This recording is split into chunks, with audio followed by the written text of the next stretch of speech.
ETFs and index funds, both sound smart, both sound safe, and both are recommended by experts. So which one should you actually invest in? Welcome back to the Cash Code, the place where we turn complex money topics into simple moves that actually grow your wealth. If you're new to investing, you've probably heard people say, just throw your money in an ETF or index funds are the safest bet. But if you're confused about the difference or which one is right for you, you're not alone. Today, we're breaking down ETFs versus index funds in the most beginner-friendly way possible, so you can start investing with confidence by the end of this video. Let's start with what they have in common. ETFs and index funds are both what we call passive investments. That means instead of trying to pick individual winning stocks, you're reinvesting in a basket of stocks, usually tracking a specific index like the S&P 500. So rather than owning just one company like Apple or Tesla, you own a tiny slice of hundreds of companies at once. That's instant diversification, lower risk, and far less stress. But here's where the differences kick in. Number 1. How you buy them.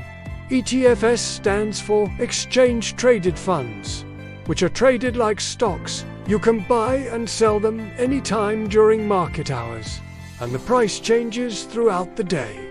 Index funds, on the other hand, are bought directly through a brokerage or fund company, and they're only traded once per day after the market closes. So, if you like the flexibility of real-time buying and selling, ETFs give you that. Number 2. Minimum investment. Many index funds used to have a minimum buy-in, sometimes $1,000 or more. For ETFs, you can usually get in for the price of one share, and thanks to fractional shares, sometimes even less. That makes ETFs a bit more beginner-friendly if you're starting with a small amount of money. Number 3. Fees and expenses. Both are low cost, which is why they're loved by long-term investors. But in general, ETFs tend to have slightly lower expense ratios than index funds. That said, some index funds, especially from places like Vanguard or Fidelity, are incredibly cheap. 2. It really depends on the fund. Number 4. Automation and simplicity.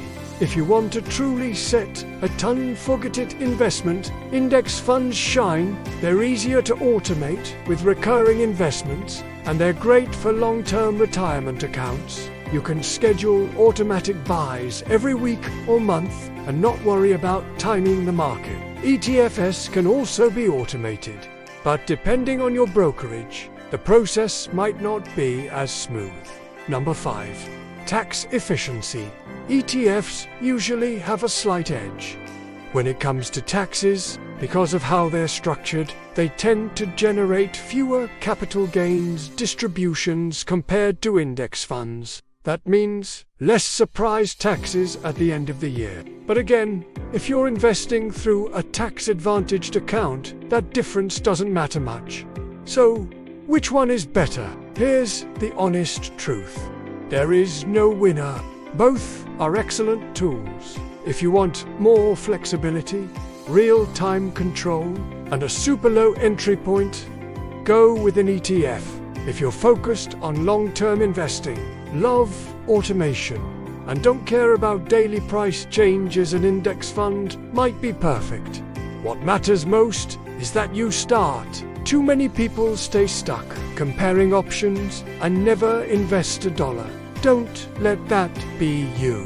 Whether it's an ETF or index fund, you're already doing better than most by choosing a smart, passive approach. So there you have it.